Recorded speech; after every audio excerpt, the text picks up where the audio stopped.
Afternoon, America. Brian J. Blem here. I want to welcome you back to another episode of What the Fuck's Up. What I want to talk to you about today is the concept of federalism because it's directly related to your life today and what is happening politically both at the federal and the state levels. And so federalism. Federalism is the founding fathers' efforts. The founding fathers, as I told you before, were very leery about concentrations of what I have up here in orange, power in the hands of one or a few people. And so their goal in creating a government was ingenious. It was to take that concept of power and divide it between levels of government and between branches of government. And so in that way, they sought to take power and to carve it up so that one group couldn't exercise it and control it and dive America into a tyrannical state of affairs. And so we began, if you know anything about U.S. history, we began with the Articles of Confederation, and that was the first effort after we freed ourselves from the nanny state teetotaling English, and we moved on to create our own nation that would unite the 13 states into one. And so the Articles of Confederation, it gave a substantial amount of power to the states. Very, very little power to the federal government. It couldn't raise armies, it couldn't tax, it was basically neutered, had no balls, couldn't do a damn thing. And so the founding fathers went back to the drawing board. They said, this just isn't working, right? We need to try something different. So they go into a constitutional convention and they begin debating what is today's United States Constitution. And so basically, if you look at this United States Constitution, it has two components, the actual Constitution itself, and then the Bill of Rights that was subsequently ratified after the United States Constitution. The Bill of Rights is incredibly important to this concept of federalism. And so it's important that you understand that the United States federal government was created and given very specific powers in Article 1, Section 8. And those powers, folks, if you just sit there, read them, and contemplate them, in essence what they do is they create a free trade zone amongst the 13 states, right? Some of the powers that were delegated to the federal government by Article 1, Section 8 include the power to make a common currency, the power to make common weights and measures, right? And how does that facilitate trade or create a free trade zone between 13 what were independent states? Well, if each state has its own form of measure and its own currency, you have all the exchange rates, you have all these issues going across borders and things of that nature. And so the United States Constitution says, hey, states, we're the federal government, we're going to mandate that you use the US dollar as a common currency. And we're also going to mandate that we're going to use pounds and not kilograms, and we'll use tons and not whatever the hell the English version of tons is, I don't know.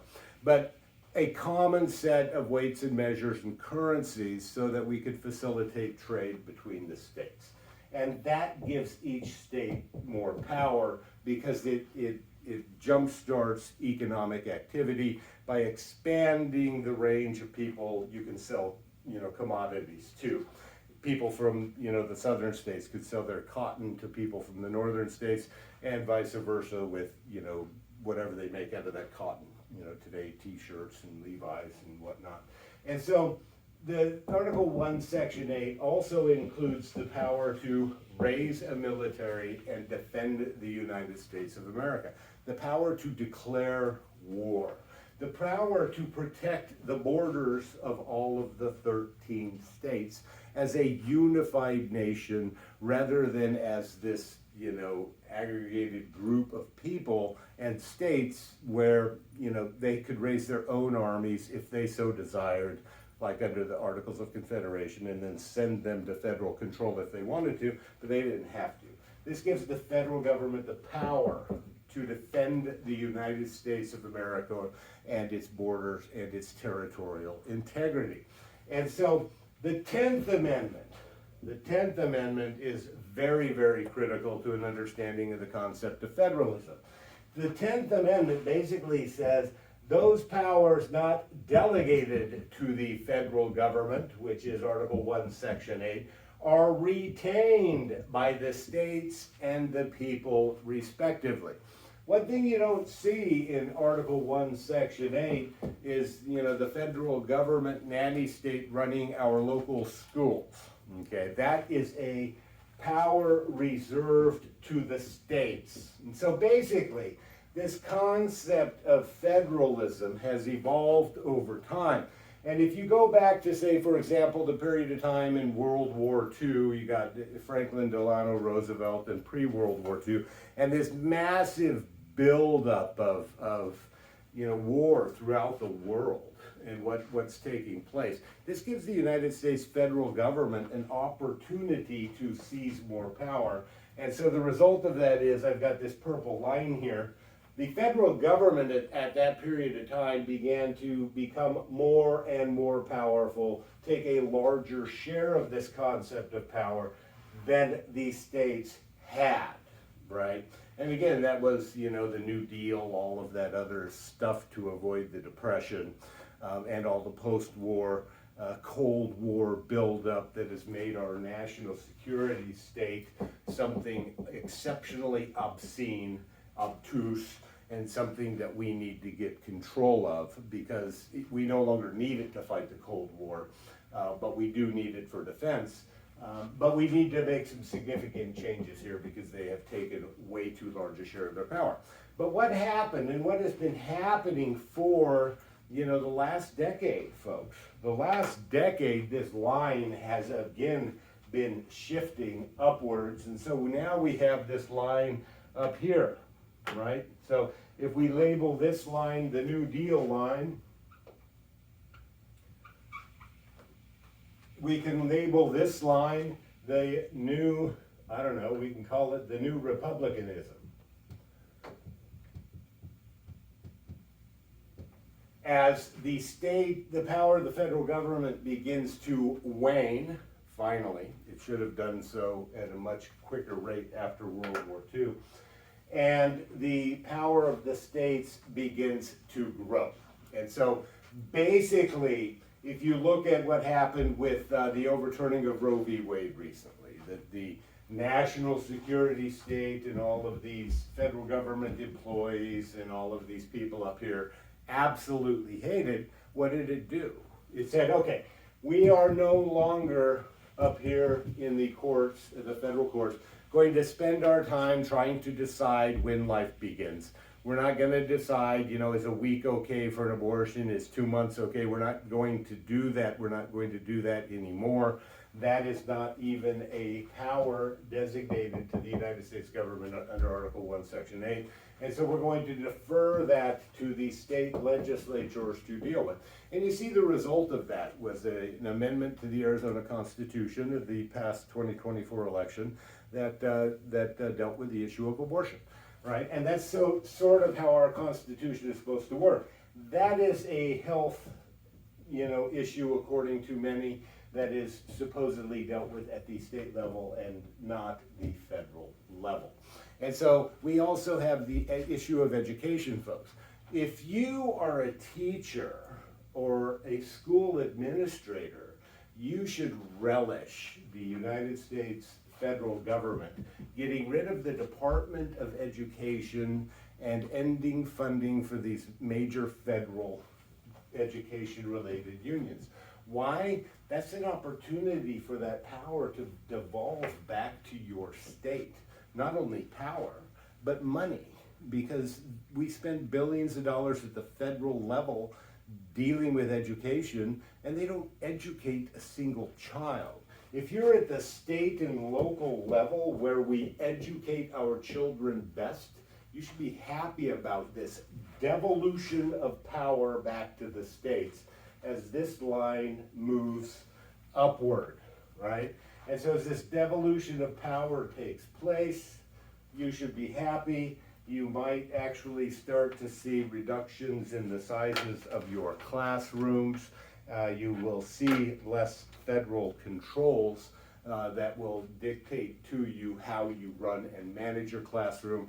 as you at the local level, the local school district level, the local state level, where you're more in tune and you're more in touch with your elected leaders, are able to debate those issues and decide on a policy preference that is consistent with your community and its values. And so that's why we try to push or devolve as much power from the top to the bottom as possible. And so, you know, if it's not a power like the military, which is defending the totality of all, then it's something that is best dealt with by we, the people, right? And so there's a huge issue coming up with respect to immigration. You got governors like Katie Hobbs and Senator-elect Ruben Gallego have come out and said, "Oh, yeah, we're going to oppose President-elect Donald Trump's efforts to deport illegal aliens from the United States of America back to their countries of origin." Now, I want to take some time to go back in history with you. If you go back to the late 1950s, right, after the United States Supreme Court decided the case of Brown versus Board of Education, which applied the 14th Amendment to the states, the 14th Amendment of the federal Constitution to the states. It then said, yes, you must desegregate your schools. A state, I believe it was Alabama, refused to desegregate its schools. So what did President Eisenhower do? He sent the military into the state of Alabama to forcibly desegregate schools. Why?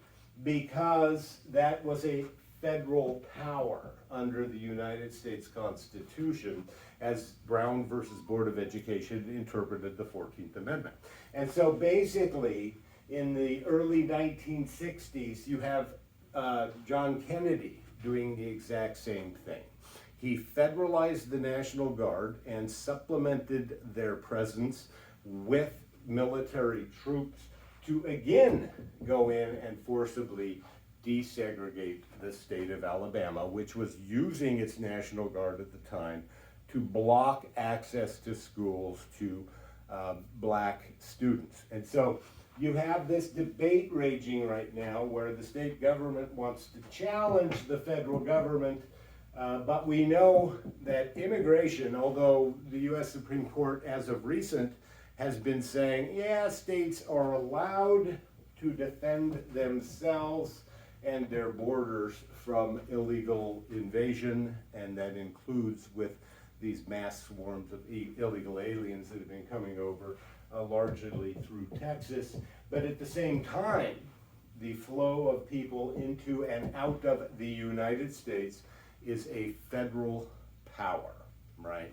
And who gets to come and go is something that is reserved to the United States federal government with respect to the protection of our borders. And so this will be an interesting debate.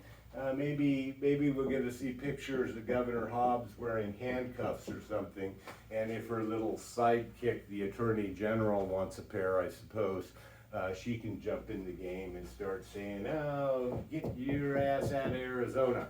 But it's going to be an interesting time, folks, because the devolution hour is upon us as this federal government power begins to wane and that power is returned to the states. This is largely what we're going to see under the Trump administration, is my prediction. And this is a good thing because we govern ourselves best at the local level. But let's talk a little bit about the local level. What has happened in Arizona is quite interesting, especially given the victory of Donald Trump over Kamala Harris. And so we have this transition, this fluctuation in federalism that's going to significantly benefit the states and their power. But what's taking place in Arizona is sort of contrary to that. You have in the legislative branch of government, you have this guy called Montenegro. And Montenegro is a Republican, so they say. And he is the Speaker of the House of Representatives. And once he was chosen, it has been reported pretty widely that Mr. Montenegro got together with the powers that be, the lobbyists, the money folks, all of those people with ties and influence to power that don't include you. And they helped Montenegro structure the state legislature. What did they do with the elections committee, folks? A significant committee as we talk about state power. The elections committee in the House of Representatives was united with the municipal committee, so it was a committee that looked at two things, which is not a bad thing because they're looking at our elections, which happened at the local level, and they're also looking at municipalities and other local types of government issues. And so there was a continuity of interest there. But what Montenegro has done is he has combined these election committee with the Federalism committee, the military committee, and the elections committee. So all three of these now are balled into one. This is counterintuitive to what's been taking place over the last 10 to 20 years with respect to the devolution of power back to the states, getting ready to head full throttle into this devolution movement. And so we have Montenegro appoints somebody who has a lifelong career in the military, some commander, sergeant major. Thank you for your service, by the way, but you might not be the right person to be running the elections committee, especially as we look at the United States military, which within a week of Donald Trump's election in 2016 began to war game how to get Donald Trump out of office. A very highly politicized military and national security state, as I've been talking about once Donald Trump's elected. Thank you, Barack Obama. Thank you, Hillary Clinton, for politicizing what should otherwise be apolitical institutions of federal government for the people.